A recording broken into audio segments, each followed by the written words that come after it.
بسم اللہ الرحمن الرحیم. طلبہ و طالبات، سب سے پہلے میں آپ کو اپنا تعارف کرا دیتی ہوں. میرا نام ہے روفی تبسم اور میں آپ کی اردو کی جو ہوں وہ ٹیچر ہوں. میں آپ کو اردو کا جو مضمون ہے وہ پڑھاؤں گی. تو اردو کا مضمون پڑھنے سے پہلے کیا ضروری ہوتا ہے؟ یہ ضروری ہوتا ہے کہ ہم جو بورڈ میں پیپر آئے گا، board of education Karachi, board inter board education میں، اس کا ہم پہلے جائزہ لے لیں تاکہ جب ہم پڑھتے جائیں تو ہمیں کوئی مشکل پیش نہیں آئے. ٹھیک ہے، تو سب سے پہلے ہم دیکھ لیتے ہیں کہ اس کے 3 حصے ہیں. سب سے پہلے ہم پہلے حصے کی طرف آتے ہیں. مکمل جو نمبر ہوتے ہیں وہ 100 نمبر کے ہوتے ہیں. ان کو ہم نشانات کہتے ہیں اردو میں. آپ انگریزی میں ان کو کہتے ہیں میکسیمم مارکس اور اردو میں ہم ان کو کہتے ہیں نشانات. تو کل ہمارے نشانات جو ہیں وہ 100 نمبر ہیں، یعنی یہ 100 نمبر کا پرچہ ہے. اس کے بعد آ جائیں حصہ اول. حصہ اول جسے ہم کہتے ہیں کثیر الانتخابی سوالات، MCQs، یعنی کثیر الانتخابی یعنی جن کے کئی جواب ہوتے ہیں لیکن ان میں ایک جواب جو ہے وہ درست ہوتا ہے، اور وہ درست جواب ہمیں منتخب کر کے لکھنا ہوتا ہے. صرف اس پہ ہمیں ٹک مارک نہیں کرنا ہوتا بلکہ وہ جواب منتخب کر کے لکھنا ہوتا ہے. اور ان کی تعداد 20 ہوتی ہے اور 20 ہی کی وجہ سے ان کے نمبر بھی 20 ہیں. اس کے بعد حصہ بے، مختصر جواب والے سوالات. اب آپ سوچ رہے ہوں گے کہ ان کا جواب شاید 1 یا 2 لائن کا ہوگا. بالکل نہیں، اس میں خلاصے بھی ہیں، اس میں مرکزی خیال بھی ہیں، اس میں تشریحات بھی ہیں. تو کبھی بھی ہم یہ نہیں کہہ سکتے کہ مختصر، صرف انہوں نے اس کا نام رکھا ہوا ہے. تو مختصر جوابات والے جو سوالات ہیں ان کے کل نمبر یا کل نشانات 50 ہیں. یعنی اس حصے کے 20 نمبر ہم نے یہاں دے دیے تھے، اب باقی کے 50 نمبر ہم یہاں جو ہیں وہ دے رہے ہیں. اس طرح ہی ہمارے 80 نمبر کا پیپر ہے. اب اس میں پہلا سوال ہم یہاں کر چکے. دوسرا سوال ہمارا ہے کسی 2 اشعار کی تشریح شاعر کے حوالے سے کیجئے. یہ 10 نمبر کا سوال ہے. یعنی 2 اشعار کریں گے تو بالکل سیدھی سی بات ہے 5 نمبر کا ایک شعر ہے. اس میں آپ کو 5 یا 6 اشعار دیے جاتے ہیں. کتاب میں ہی سے، کتاب کی غزلیات میں سے آپ کو اشعار دیے جائیں گے. ان اشعار کی آپ تشریح کریں گے. سب سے پہلے آپ ان کا حوالہ دیں گے شاعر کے حوالے سے، اور آپ اس شعر کی جو آپ نے منتخب کیا ہوگا اس شعر کی آپ تشریح کریں گے. تو یہ اس طرح ہمارے 10 نمبر پورے ہو گئے. اب آ جائیے طلبہ سوال نمبر 3 پر. سوال نمبر 3 کے بھی 2 حصے ہیں. اس کے جو مکمل نمبر ہیں، کل نشانات اس کے 8 ہیں، اور اس میں نمبروں کو تقسیم کیا گیا ہے. پہلی جو اس کا حصہ ہے الف، منتخب کردہ اقتباس کے مصنف اور سبق کا نام تحریر کرنا ہے. یعنی آپ کو ایک اقتباس دیا جائے گا. اقتباس کا مطلب پیراگراف. ایک اقتباس یا ایک نثر کا ایک ٹکڑا دیا جائے گا جو آپ نے پڑھا ہوا ہوگا کتاب میں. آپ کی ہماری جو نصابی کتاب ہے، جو ہم اردو کی نصابی کتاب پڑھیں گے، اسی میں سے ایک حصہ منتخب کر کے آپ کو دیا جائے گا، اور وہ آپ کو 2 دیے جائیں گے. ان میں سے ایک آپ کو اپنی مرضی سے کرنا ہوگا کہ کوئی ایک آپ منتخب کر لیں. اب جو آپ نے منتخب کیا ہوگا اس کا یعنی مصنف کون ہے، اس کا صرف نام نہیں، اس کے بارے میں تھوڑا سا بالکل ہلکا کہ وہ کیسا ہے، تحریر کیسی ہے، طرز تحریر کیسی ہے، اور اس سبق کا نام کیا ہے، کہاں سے یہ حصہ جو ہے وہ لیا گیا ہے. تو اس طرح اس پر آپ کو 2 نمبر جو ہیں وہ مل جائیں گے. اب آ جائیں اس کے اصل کی طرف، یعنی جو ہمیں تشریح کرنی ہے. یعنی کسی ایک اقتباس کی تشریح کیجیے. اب آپ کو جو اقتباس دیا گیا تھا اس اقتباس کی آپ تشریح جو ہے وہ آپ لکھیں گے. اور جو تشریح کا طریقہ ہوگا جب ہم پڑھیں گے، اور آپ نے یقیناً اس سے پہلے کلاس میٹرک میں بھی اردو میں پڑھا ہوگا کہ آپ جب کسی اقتباس کو لیتے ہیں تو آپ اس کی تشریح کرتے ہیں، اس کا تھوڑا سا پیچھے سے پس منظر بھی بتاتے ہیں، اور آپ یہ بتاتے ہیں کہ اس کے اندر کون سا کیا چیز جو ہے وہ بتائی گئی ہے. اس کے بعد آ جائیں سوال نمبر 4. سوال نمبر 4 بھی 8 نمبر کا ہے، اور اس کے بھی اسی طرح 2 حصے ہیں. پہلا حصہ جو ہے وہ منتخب کردہ نظم کے شاعر کا مختصر تعارف ہے.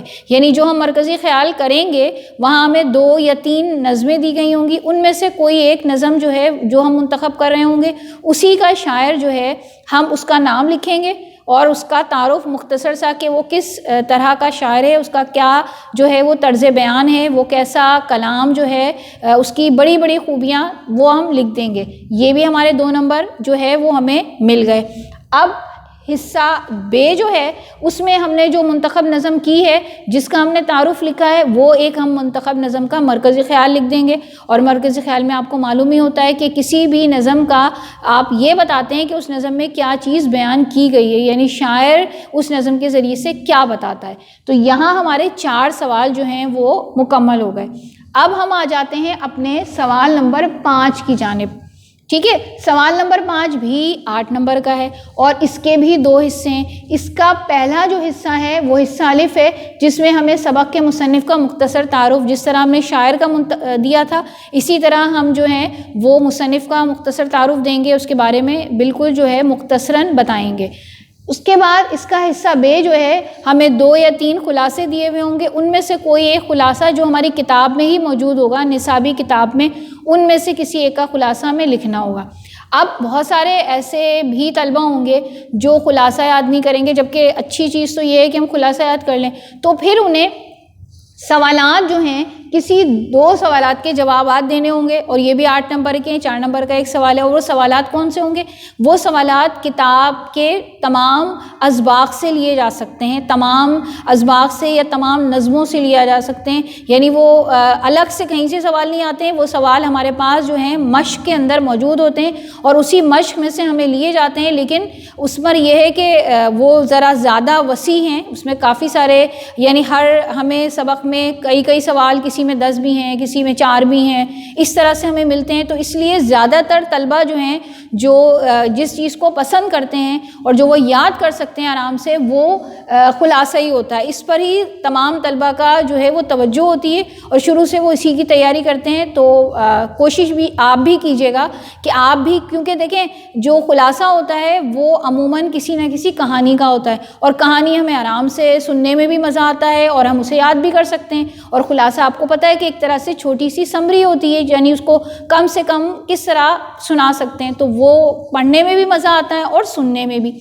اب آ جائیے سوال نمبر 6.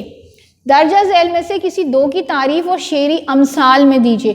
اب 2 کی تعریف سے کیا مراد ہے؟ یہاں آپ کو شعری اصطلاحات، ہمارے پاس جو ہم شاعری پڑھتے ہیں تو وہاں پر شاعری کی مختلف اصطلاحات ہیں، وہ کیا ہیں، ان سے کیا مراد ہے، انشاءاللہ جب ہم پڑھیں گے میں آپ کو تھوڑا سا ایک وہ دے دیتی ہوں مثال، تاکہ آپ کو سمجھ میں مشکل نہیں ہو. جیسے مطلع اور مقطع ہے، قافیہ اور ردیف ہے، پہلے ہم نے ان کی تعریف دی، پھر ان کو ہی ہم نے مثالوں کے ذریعے، مثالیں ہمیں کون سی دینی ہے؟ عام مثالیں نہیں دینی، مثالیں ہمیں صرف شعر کے ذریعے دینی ہے. ایسا شعر 1 یا 2 دینا ہے جس سے جو ہم نے تعریف دی ہے وہ ہماری تعریف جو ہے مکمل طور پہ واضح ہو سکے. پھر اگر آپ یہ نہیں کرنا چاہتے سوال، ٹھیک ہے، تو آپ کے لیے یہاں پر ایک اور سہولت بھی موجود ہے. اور وہ کیا سہولت ہے کہ شامل نصاب غزلیات میں سے 2 شعراء کے 2 اشعار تحریر کیجیے. یعنی ہمارے پاس جو اشعار، جو شعراء ہمیں دیے گئے ہیں ہماری اپنی نصابی کتاب میں، تقریباً جو ہیں وہ 7 شعراء ہیں اور ہر ایک کی 2 غزلیات ہیں. تو ان میں سے غزل ہی کی تشریح، ایک تو غزل ہی کا ہمیں جو ہے وہ ہمیں اس کی یعنی شعر منتخب کرنا ہے اور کوشش اس بات کی کرنی ہے کہ ہم وہ شعر منتخب کریں جو کہ تشریح میں نہیں آتا، کیونکہ تشریح میں ہر بار شعر جو ہیں وہ مخصوص ہوتے ہیں جو آتے ہیں. جیسے مقطع کا شعر آپ لے سکتے ہیں، مقطع آپ کو معلوم ہی ہوگا کہ آخری شعر کو کہتے ہیں، تو وہ آپ یاد کر کے جا سکتے ہیں. زیادہ تر طلبہ یہ والی جو سوال کا یہ حصہ ہے وہ یہ کرنا زیادہ پسند کرتے ہیں اور اس میں آپ کو پورے نمبر، اگر آپ نے بالکل درست شعر لکھ دیا تو آپ پورے نمبروں کے حقدار ہوں گے، کیونکہ آپ کو پتہ ہے کہ جو زبان ہوتی ہے اس میں ذرا نمبر جو ہیں، آپ صحیح بھی کام کرتے ہیں، اچھا بھی کرتے ہیں، تب بھی آپ کے پورے میں سے پورے نہیں آتے. لیکن کیونکہ یہ جو ہے ایک طرح سے قواعد ہے، گرامر ہے، تو اس میں آپ کے اگر آپ نے غلطی بالکل نہیں کی، کسی لفظ کو آگے پیچھے نہیں کیا، بالکل درست جگہ پہ رکھا، تو آپ کے پورے نمبر آ جائیں گے. یعنی ہر شعر 2 نمبر کا ہے. سوال نمبر اس طرح سے ہمارا 6 مکمل ہو گیا. سوال نمبر 7 یہ بھی ہمارا 8 نمبر کا تھا. یا تو ہم یہ کر لیں گے جس میں ہم 2 مثالیں 2 لکھیں گے، یا ہم یہ کر لیں گے، یہ بھی 8 نمبر کا ہے. اب سوال نمبر جو ہے وہ ہمارا 7 ہے. سوال نمبر 7 میں ہمارے پاس 2 سہولیات آپشنس ہیں. پہلا کیا ہے کہ محاورات میں سے 4 کے جملے بنائیے. محاورات آپ کو وہاں دیے ہوئے ہوتے ہیں اور ان کے آپ کو جملے بناتے ہیں، اور ایسا جملہ بنانا ہے جس میں وہ محاورہ جو ہے وہ استعمال ہو جائے مکمل طور پر اور درست جگہ پر صحیح. تو آپ کو جو ہے وہ ایک محاورے کے جملے کے 2 نمبر ملیں گے. 4 ہیں تو ظاہر ہے آپ کو 8 نمبر مل جائیں گے. درست بنائے تو پورے 8 آ گئے. اور اگر آپ یہ نہیں کرنا چاہ رہے آپ کو یہ مشکل لگ رہا ہے تو پھر آپ کو اصناف ادب میں سے 2 کی تعریف کرنی ہے. اب اصناف ادب سے کیا مراد ہے؟ یعنی جو صنف ہے، جو ادب کی چیزیں ہیں، جیسے حمد ہے، نعت ہے، ناول ہے، افسانہ ہے، اس کی تعریف بھی کرنی ہوگی اور اس کی مختصراً جو ہے یعنی آپ کو ایک طرح سے ارتقاء اور تاریخ بتانی ہوگی. تو اس طرح ہمارا حصہ ب جو ہے یہاں مکمل ہو گیا سوال نمبر 7 پر.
اچھا طلبہ و طالبات، آپ نے دیکھا کہ ہم نے اپنے جو حصہ تھا ب وہ ہم نے 7 سوالوں میں مکمل کر لیا. اب ہم اس کے سب سے اہم ترین، سب سے زیادہ نمبروں والے حصے کی طرف آ رہے ہیں اور وہ ہمارا حصہ ہے جیم. جیم کے جو کل نمبر ہیں یا کل نشانات ہیں وہ 30 ہیں، یعنی اس میں ہر سوال جو ہے وہ ہمارے پاس 15 نمبر کا ہے. ٹھیک ہے، تو اس میں آپ کو کیا لکھنا ہے؟ یہ چیز آپ کے لیے بالکل نئی ہے، اس سے پہلے یہ چیز آپ نے جو ہے وہ نہیں کی ہوگی. اس میں سوال نمبر 8 میں کسی ایک شاعر کی شاعرانہ خصوصیات آپ کو تحریر کرنی ہے، یعنی وہ شاعر جو ہے وہ کس قسم کی شاعری کرتا ہے، اس کا کیا انداز ہے، اس کی کیا خصوصیات ہیں، ہم انہیں تحریر کریں گے. اور یہ ہمارا طویل سوال یا تفصیلی سوال کہلاتا ہے اور اسی تفصیلات کی بنا پر جو ہے اس کے نمبر 15 ہوتے ہیں. اس کے بعد آ جائیے کہ سوال نمبر 9 کیا ہے. سوال نمبر 9 بھی اسی سے ملتا جلتا ہے. یہاں ہم نثر نگار کی خصوصیات تحریر کی یا اس کی جو کہنا چاہیے کہ نثر کی خصوصیات ہیں انہیں ہم تحریر کریں گے کہ وہ نثر نگار جو ہے وہ کس اس سے تعلق رکھتا ہے، وہ کس صنف میں اس نے کام کیا، ادب کی کون سے صنف سے اس کا تعلق ہے، افسانے سے ہے، ناول سے ہے، اور پھر وہ کس قسم کی اس کی تحریر ہے، ادائیگی کیا ہے، اس کے الفاظ وغیرہ جتنی اس کی خصوصیات ہیں وہ یہاں آ جائیں گی. تو یہ ایک مکمل جواب بن جائے گا اور یہ مکمل جواب جو ہے وہ آپ کا 15 نمبر کا ہو جائے گا. اور اس میں کوئی ایک طرح سے جو ہے وہ ایسا مطلب سوال میں ایسا نہیں ہے کہ آپ اس کے بدلے ہاں 9ویں سوال میں آپ کو یہ مل جاتا ہے کہ کوئی آپ ایک مضمون لکھیں تو وہ مضمون جو ہے عموماً جو ہے حالات حاضرہ پر ہوتا ہے، اس کا آپ پہلے سے اندازہ کوئی نہیں لگا سکتے کہ وہ کس پر آئے گا. تو بنسبت اس کے آپ اگر یہ چیز یاد کر لیں گے تو یہ یاد کرنے سے آپ کو جو ہے بہتر طور پر آپ پیپر کر سکیں گے. تو ہم نے آج جو ہے اپنے اس پہلے لیکچر میں جو ہماری کلاس کا پہلا لیکچر تھا ہم نے یہ جانا کہ ہمارا پرچہ جو ہے وہ کتنے نمبرات پر جو ہے وہ مشتمل ہے اور کس طرح سے بورڈ نے جو ہے ان نمبرات کو جو ہے وہ تقسیم کیا ہے 3 حصوں کے اندر. اور 3 حصوں میں کون کون سے سوال ہیں، کون کون سے سوال جو ہیں ہم اس کے متبادل کے سوال ہیں اور کون سے سوال ایسے ہیں جن کا کوئی متبادل نہیں اور وہ ہمیں لازمی کرنا ہے. تو میرا خیال ہے آپ جب آج یہ جان لیں گے تو یقیناً آپ کے لیے آگے پڑھنے میں بہت آسانی ہوگی. یعنی اس سے آپ کو ایک بات واضح آ گئی کہ پرچہ ہمیں پورا ہی 100 نمبر کا کرنا ہے اور کہیں پر کوئی جو ہے ہمارے پاس کسی قسم کی ایسی یعنی کوئی انتخاب کا کوئی حق نہیں ہے کہ ہم کوئی سوال چھوڑ دیں. یعنی ہمیں سوال 9 ہیں اور سوال 9 مکمل کرنے ہیں. تو میرا خیال ہے آپ یہ سمجھ گئے ہوں گے. شکریہ.